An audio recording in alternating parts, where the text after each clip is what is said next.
2000 году, в один из зимних вечеров, когда я залипал дома рубать на своей Сеге, домой от друга вернулся мой старший брат не с пустыми руками, и притащил он с собой видеокассету «Матрица». И сказал, что круче фильма еще не выходил, со слов его друга. Посмотрев этот фильм, будучи еще мелким пиздюком, я половину, конечно же, не понял. Но главная суть фильма мне осталась понятной. Всю идею фильма можно описать одной цитатой. «Если бы ты не мог проснуться, то как бы ты узнал, что сон, а что действительность?»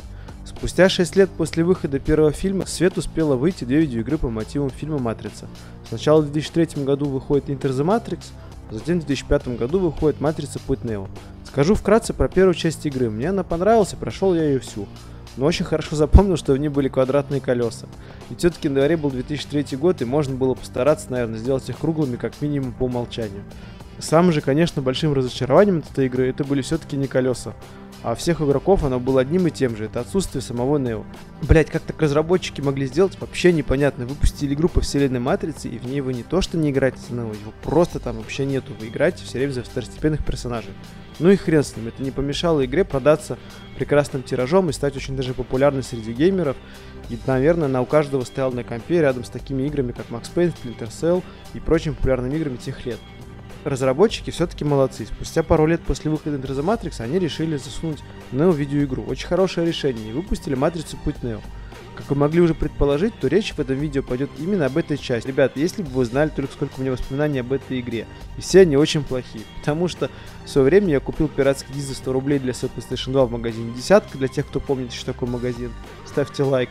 И она, сука, каждый раз зависала после босса второго уровня. Как только я не пробовал его проходить и удалять сейвы, перепроходить на разных сложностях, то так я не смог пройти второй уровень. В общем-то, спустя 15 лет с того момента я дождался, когда лицензия подешевеет, и купил себе диск на оригинальный Xbox, чтобы поиграть в него на своем 360 Full HD разрешении. Но не так уж все просто, как хотелось бы на самом деле. 360 запустил, конечно, игру без проблем, но играть в нее просто было невозможно. Меня поджидали дикие тормоза и зависания. Да, что-то как-то у меня не заладилось с Матрицей Путь Нео. Но, в общем-то, благо у меня есть PlayStation 3, на ней я смог запустить версию от PlayStation 2. И, в общем-то, весь геймплей практически был снят с нее, с исключением пары кадров, которые я подрезал с ютубчика. Давайте теперь, ребят, ближе к делу. Разработчики игры нам заявляют: проживите приключения The Matrix, воплощая избранного и выбирая ваш путь. Звучит очень даже интересно. Далее нам заявляют: переживите лучшие моменты трилогии Матрица, посмотрите новый видеомонтаж братьев Вачовски. Тоже очень классно звучит. Откройте совершенно новый конец, написанный реализованным братьями Вачовски. Да уж, звучит все это крайне интересно. Можно, казалось бы, не смотреть, в общем-то, и фильм. Ведь в игре они даже сделали ставки со всех 3 частей. Говорю сразу, что я посмотрел все 3 части фильма, точнее снова их пересмотрел за 1 неделю перед тем, как играть в эту игру, чтобы освежить хорошенько свою память. И несмотря на это, играя саму игру, и когда смотришь на все видеовставки, не получается создать полноценную картину самого фильма. В принципе, ты теряешься. Так что я рекомендую обязательно вам посмотреть все 3 части фильма перед тем, как играть в эту игру, если есть те люди, которые еще никогда не играли. В общем, идея игры очень хорошая. Ведь чего еще можно было ожидать, на самом деле, от игры Матрица? Играть по всем 3 частям за Нео и проходить самые культовые сцены. Действительно здорово.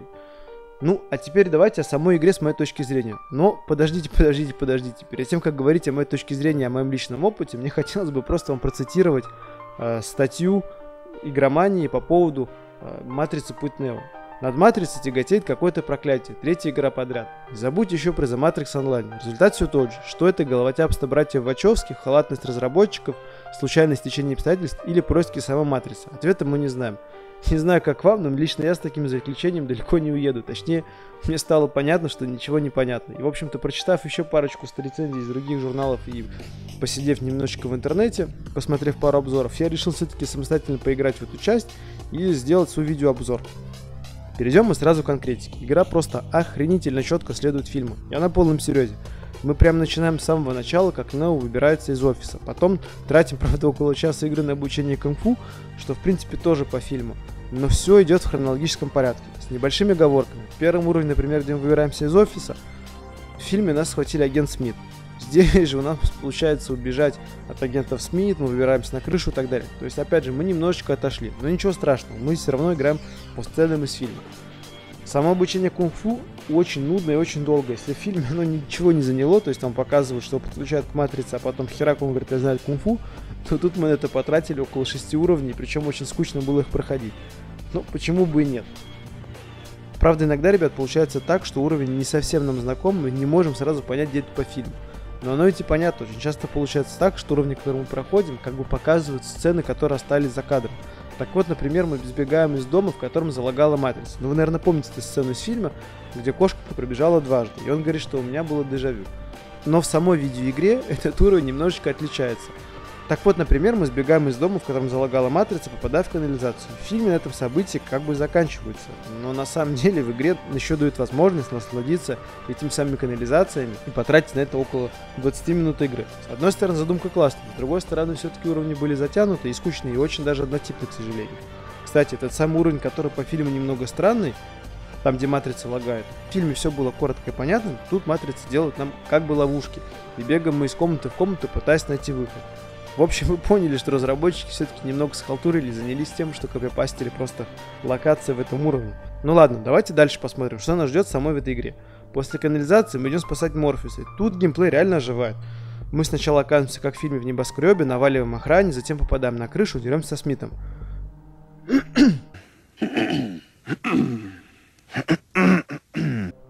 Ну и в конечном счете будем спасать Морфеуса. Действительно, геймплей после этого, после уровня с канализацией очень сильно ожил. Стало, в принципе, интересно играть. В общем, не все так уж и плохо. И благо локация постоянно разная. И нам даже дают пострелять с вертолета из минигана, что, в принципе, тоже очень близко к фильму и было интересно для разнообразия. Я думаю, что с близостью к фильму и общим геймплеем все понятно. Стоит только добавить, что довольно-таки интересно, что не эволюционирует по мере прохождения игры. То есть, как и в фильме, сначала вы просто деретесь и уворачиваетесь от ударов, а потом у вас появляется солидный набор приемов, и вы даже можете выбирать между уровней, какой из них прокачивать в первую очередь. Также уворачиваться от пуль, бегать по стенам, ну и все остальное. Все это у вас появляется со временем. Ну и говоря об оружии, как вы могли, возможно, понять, оно у вас есть, но я им много не пользовался, предпочитал всех так хреначить. Как минимум, потому что стрельба здесь очень сильно кривая. Вы бегаете по стенам, стреляете во все стороны, и пули каким-то образом попадают в врагов.